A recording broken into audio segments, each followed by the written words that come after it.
welcome back to our channel of Little Master Public School.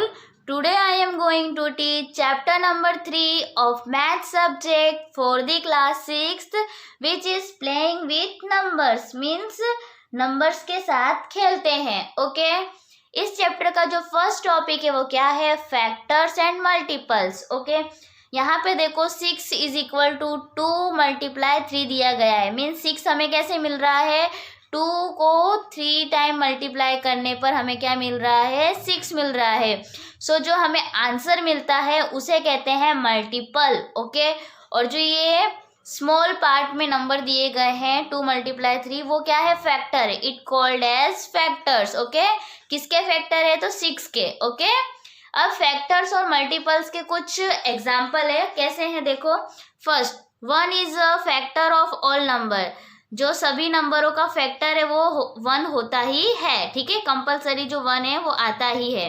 Second number itself, मतलब कि अगर किसी number का हम फैक्टर करते हैं तो वो जो नंबर है वो स्वयं मतलब खुद भी एक फैक्टर में आता है. थर्ड नंबर ऑफ फैक्टर, जो फैक्टर्स है उसकी जो नंबर है मीन्स संख्या है वो फिक्स होती है. ओके मीन्स जो 6 से हम लिमिटेड निकाल सकते हैं. मतलब 6 किस किस के टेबल में आता है? 2 के टेबल में आता है, 3 के टेबल में आता है और एक 6 के टेबल में आता है. ओके मतलब बस यहाँ तक ही फिक्स है. ओके मीन्स फैक्टर्स के जो नंबर है वो लिमिटेड है, फाइनाइट है. Okay fourth number of multiples infinite है, मतलब वो लिमिटेड नहीं है, अनलिमिटेड है. मीन्स अगर हम 6 के मल्टीपल करेंगे तो क्या होगा? 6 1 जा 6. ओके 6 12 18 24, मतलब जिस तरह हम मल्टीप्लाई करते जाएंगे उस तरह मल्टीपल्स बढ़ते जाएंगे. ओके सो जो मल्टीपल्स के नंबर होते हैं वो कैसे होते हैं? इनफाइनाइट. फिफ्थ नंबर का रूल क्या है? फैक्टर्स आर इक्वल्स टू और less than the number. Means जो फैक्टर्स होते हैं वो गिवन नंबर का इक्वल होता है या तो उससे छोटा होता है. ओके स्मॉल होता है.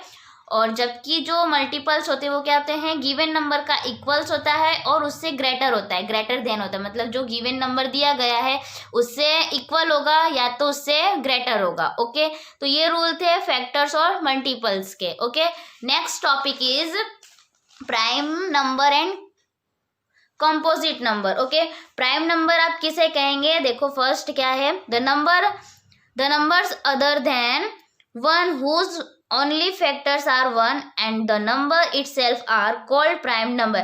means जो नंबर सिर्फ खुद के ही टेबल में आते हैं और किसी के टेबल में नहीं आते हैं, ऐसे नंबर्स को हम बोलते हैं प्राइम नंबर. ओके और जो कंपोजिट नंबर्स क्या होते हैं? Numbers having more than 2 factors are called composite number. ऐसे नंबर जो खुद के टेबल में तो आते ही है और दूसरों के टेबल में भी आते हैं. मीन्स मोर देन, जिसके फैक्टर्स मोर देन 2 होते हैं, तो ऐसे नंबर्स को क्या कहते हैं? Composite number. ओके नोट करके यहाँ पे क्या दिया गया है देखो. 1 is neither a prime number nor a composite number. जो 1 है नॉर्मल हम सब क्या प्राइम नंबर में गिनते हैं 1 नंबर को, लेकिन जो 1 है वो ना ही प्राइम नंबर है और ना ही कंपोजिट नंबर है. Okay next topic is test of divisibility. Divisibility मतलब कि आप किस नंबर को किस नंबर से डिवाइड कर सकते हो, इसके कुछ रूल है. ओके फर्स्ट क्या है? डिविजिबिलिटी बाय 2, मतलब 2 से डिवाइड कौन से नंबर को आप कर पाओगे? If a number has any of the digit 0 2 4 6 और 8 इन इट्स वंस प्लेस. आपने वंस, टेंस, हंड्रेड्स, थाउजेंड्स, 10,000 ऐसे प्लेस पड़े हुए हैं. मतलब कि आपने इंडियन न्यूमेरल सिस्टम में पढ़ा हुआ था प्लेसेस के बारे में. ओके तो उसमें अगर कोई नंबर दिया है उसका जो वंस का प्लेस है, वंस के प्लेस पर 0 2 4 8 6 एक्सेट्रा नंबर हो तो आप उसे 2 से क्या कर सकते हो? डिवाइड कर सकते हो. ओके फॉर एग्जांपल देखो यहाँ पे 250 लेती हूँ तो आप इस नंबर को 2 से डिवाइड कर सकते हो. Okay next is divisibility by 3, मतलब के if the sum of the digit is a multiple of 3 then the number is divisible by 3. Okay means जो भी आपको नंबर दिया गया है, मतलब जो भी आपको नंबर दिया है चाहे जितना बड़ा हो तो उसके सम करने पर, मतलब उसका टोटल करने पर वो टोटल करने पे जो भी हमें आंसर मिलता है वो आंसर 3 के टेबल में आना चाहिए। ओके, मीन्स वो 3 का मल्टीपल होना चाहिए। ओके, अगर वो 3 का मल्टीपल होगा तो वो किससे डिवाइड होगा, 3 से डिवाइड हो जाएगा। Now next is divisibility bye 4। A number with 3 or more digits is divisible by 4 if the number formed by its last 2 digit is divisible by 4। मतलब कि वही के ये जो 4 से डिवाइड होते हैं वो मोर देन थ्री डिजिट वाले नंबर होते हैं, और उसके जो लास्ट के 2 डिजिट होंगे, कैसे लास्ट के 2 डिजिट होंगे वो 4 से डिविजिबल होंगे। मीन्स उसके लास्ट में क्या होगा, 0, 2, 4, 6, 8 जैसे डिजिट होंगे। ओके, अब लास्ट नेक्स्ट क्या है, divisibility bye 5। A number which has either 0 और 5 in its ones place is divisible bye 5। मतलब अगर कोई भी नंबर का लास्ट वाला डिजिट कैसा होगा, 0 होगा या तो 5 होगा, तो वो 5 से क्या हो जाएगा, डिविजिबल हो जाएगा। Okay, next is divisibility bye 6। Same ऐसा ही है। ओके, जिसके लास्ट वाला डिजिट 2, 3 ओके मीन्स 6 के मल्टीपल्स होने चाहिए, 6 के क्या होने चाहिए, मल्टीपल्स होने चाहिए, तो वो किससे डिवाइड हो जाएंगे, 6 से। सेम एज 8, किसके 8 के मल्टीपल्स होंगे लास्ट वाले डिजिट, तो किससे हो जाएंगे, 8 से डिविजिबल। सेम एज 9 में भी सेम ऐसा ही है। ओके, अगर नंबर का सम करने पर आपको 9 के मल्टीपल्स मिलते हैं तो वो 9 से डिविजिबल होगा। लास्ट क्या है, डिविजिबिलिटी बाय 10। अगर लास्ट का जो नंबर है आपका वंस की प्लेस पे जो भी नंबर है वो अगर 0 होता है, क्या होता है, 0, तो वो किससे डिविजिबल है, 10 से। Okay, now next topic is common factors. Okay, common factors और कॉमन मल्टीपल्स के बारे में पढ़ेंगे। तो देखो यहाँ पे 4 एक एग्जाम्पल है। 4 के जो फैक्टर है वो क्या है, 1 के टेबल में 4 आता है, 2 के टेबल में 4 आता है और 4 के टेबल में 4 आता है। ओके, 18 किस किस के टेबल में आते हैं, 1 के, 2 6 18, 2 फिर 3 6 18, ओके 6 9 18। ओके, ये सारे क्या है, फैक्टर्स है इनके। अब इसमें कॉमन ढूंढना है आपको। देखो तो देखो यहाँ पे 1, यहाँ पे भी 1, यहाँ पे 2, यहाँ पे भी 2, 4 है नहीं है, 6 नहीं है, नहीं। तो देखो 1 और 2 दोनों में कॉमन है, तो ये यहाँ पे कॉमन फैक्टर क्या आएगा, 1 एंड 2। ओके, इस तरह हम कॉमन फैक्टर फाइंड आउट कर सकते हैं। अब यहाँ पे देखो अदर एग्जाम्पल क्या है, जैसे कि 4 है, 4 के फैक्टर्स 1 2 4 होता है, और 15 के 1 3 5 15 होता है। ओके, अब यहाँ पे आप कॉमन फैक्टर फाइंड आउट करोगे तो देखो 1 है, ओनली 1 है, क्या है, 1, तो कॉमन फैक्टर हमने फाइंड आउट किया 1। लेकिन अगर जब 2 नंबरों में 2 नंबर्स में सिर्फ 1 कॉमन फैक्टर आता है तो उसे हम को प्राइम नंबर कहते हैं। ये 4 और 15 को क्या बोलेंगे, हम को प्राइम नंबर बोलेंगे। जिस नंबर में सिर्फ 1 कॉमन फैक्टर आता है तो उस नंबर्स को हम क्या बोलते हैं, को प्राइम नंबर। ओके, अब कॉमन मल्टीपल्स की बात करते हैं। तो मल्टीपल्स कैसे, 4 1 4, 4 2 8, 4 3 12, 4 4 16, 4 5 20, 4 6 24। ओके, 6 के मल्टीपल्स तो 6 1 6, 6 2 12, 6 3 18, 6 4 24, 6 5 30, 6 6 36। इस तरह आप मल्टीपल्स आगे भी राइट डाउन कर सकते हो। अब इसमें कॉमन क्या है, तो देखो 6 नहीं है, कॉमन नहीं है, कॉमन देखो 12 यहाँ पे भी है और यहाँ पे भी, तो कॉमन हो गया। 16 18 नहीं है, 20 देखो 24 यहाँ पे भी है और यहाँ पे भी है। आगे यानी हमने इतने का मल्टीपल्स लिए तो इतने में कॉमन सिर्फ कौन है, 12 है और 24 है, तो write down common multiple 12 and 24। इसी तरह अगर आप आगे भी इसको बढ़ाओगे मल्टीपल्स को तो आपको और भी कॉमन मल्टीपल्स मिलेंगे। Okay, there are many common multiples possible, मतलब मल्टीपल्स में आपको बहुत सारे कॉमन मल्टीपल्स मिल सकते हैं, लेकिन जो कॉमन फैक्टर है उसमें लिमिटेड कॉमन फैक्टर मिलेंगे। Okay, now next topic is prime factorization. Okay, prime factorization क्या होता है, आपको यहाँ पे एक नंबर दिया होगा जिसे आपको स्मॉल पार्ट में डिवाइड करना होगा। तो देखो 90 आपको किस तरह मिलता है, तो देखो 9 10 90 होता है, 9 10 90। अब 9 को आप और भी डिवाइड कर सकते हो, कैसे आता है 9, तो 3 3 9। ओके, अब जो 10 है उसे भी हम डिवाइड कर सकते हैं, तो 2 5 जा 10 इस तरह, ठीक है। तो लास्ट में जो हमें नंबर्स मिलते हैं वो होते हैं प्राइम फैक्टराइजेशन। ओके, मतलब ये क्या मिले हमें, फैक्टर्स मिले 3 3 2 5। ओके, मतलब ये और डिवाइड नहीं होंगे। इस एक मेथड ये है और दूसरी मेथड आप इस तरह भी कर सकते हो ना।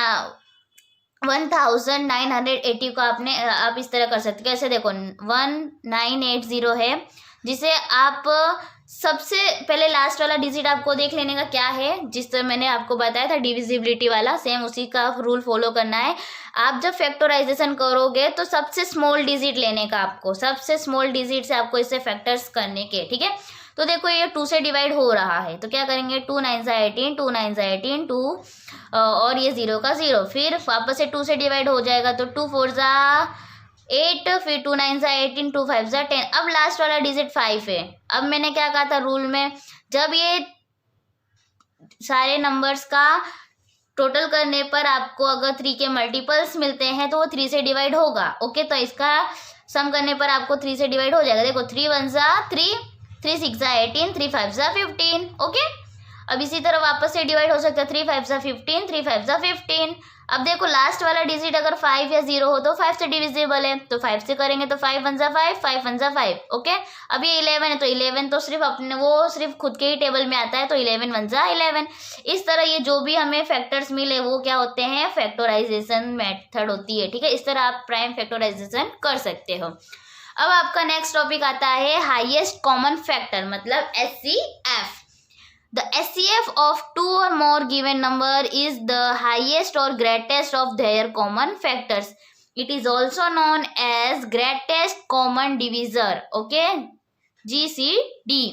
आपको इस तरह कुछ नंबर्स दिए रहेंगे और बोलेंगे कि इसको फाइंड आउट HCF, तो आप इस तरह फाइंड आउट कर सकते हो। आप जब भी ये फैक्टराइजेशन करो तो आप स्मॉल नंबर से ही स्टार्ट करो, बीच में आप बिग नंबर नहीं ला सकते हो। Okay, small number two great number आपको जाना होगा, जिस तरह मैंने यहाँ पे किया है। देखो 2 1 जा 2, 0 नीचे, 2 5 जा 10 और 5 1 जा 5। इसी तरह यहाँ पे 2 1 जा 2, 2 4 जा 8, 2 7 जा 14 और 7 1 जा 7, 2 1 जा 2, 2 8 जा 16, 2 9 जा 18, 3 3 जा 9, 3 1 जा 3। ओके, अब जो भी हमने यहाँ फैक्टर्स निकाल लिए उसे हम यहाँ पे राइट डाउन कर लेंगे। ओके, अब यहाँ पे क्या बोला है, हाईएस्ट कॉमन फैक्टर, मतलब कि अगर यहाँ पे 3 नंबर्स दिए हैं तो तीनों में कॉमन आना चाहिए। ओके, ऐसा नहीं कि सिर्फ 2 नंबर में कॉमन है तो आप उसको ले लोगे, नहीं। यहाँ पे अगर 3 नंबर दिए गए हैं तो तीनों के 3 नंबर में आपको कॉमन नंबर मिलना चाहिए। तो देखो 2 यहाँ पर है, यहाँ पर भी है, यहाँ पर भी है। ओके, तो एक कॉमन निकला 2, फिर यहाँ पर भी है, यहाँ पर भी है, यहाँ पर भी, तो दूसरा भी 2 निकल जाएगा। अब देखो 5 यहाँ है पर यहाँ नहीं है, यहाँ पे भी नहीं है। 7 यहाँ है पर यहाँ नहीं है, यहाँ पे नहीं है, ठीक है। 3 यहाँ है पर ऊपर नहीं है, तो हम ये नहीं लेंगे, ठीक है। तो सिर्फ क्या कॉमन फैक्टर लेंगे, तो 2 इसका ये तीनों कॉमन निकालेंगे 1 और ये तीनों कॉमन निकालेंगे 1 2, ठीक है। तो 2 × 2 इज इक्वल टू 4। ओके, सो हमारा HCF क्या आएगा, 4 आएगा। Okay, now next topic is lowest common multiples means LCM। Find out LCM।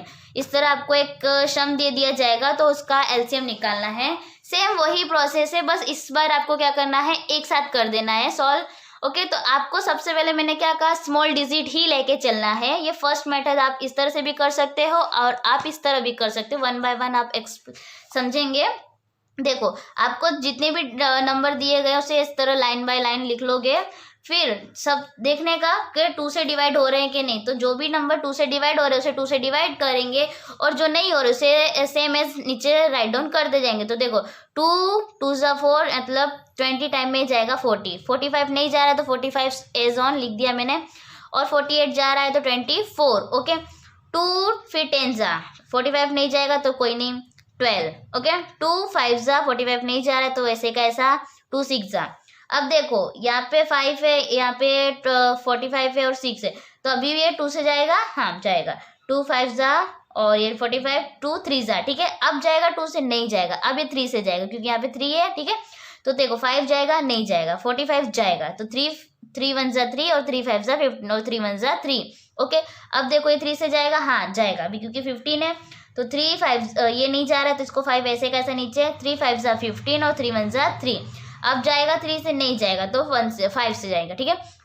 5 1 ज़ा 5, 5 1 ज़ा 5 और 1 का 1 नीचे होता है। अब यहाँ पे ये मेथड बहुत ही इजी लगेगी क्योंकि आपको इसमें कॉमन और अनकॉमन निकालने की जरूरत नहीं पड़ेगी। डायरेक्ट जो भी फैक्टर्स मिले उसको आप मल्टीप्लाई करके एलसीएम निकाल सकते हो। तो देखो 2 multiply 2 multiply 2 multiply 3 multiply 3 multiply 5। Okay, तो यहाँ पे आप इनका मल्टीप्लाई करोगे तो आपको एलसीएम मिलेगा 720। ओके, फर्स्ट मेथड ये थी और सेकंड मेथड आप इस तरह जैसे कि आप एचसीएफ निकालते हो उसमें से आप कॉमन फैक्टर निकालते हो वैसे ही करना है। ओके, एलसीएम मतलब क्या होता है, common factor multiply uncommon factor.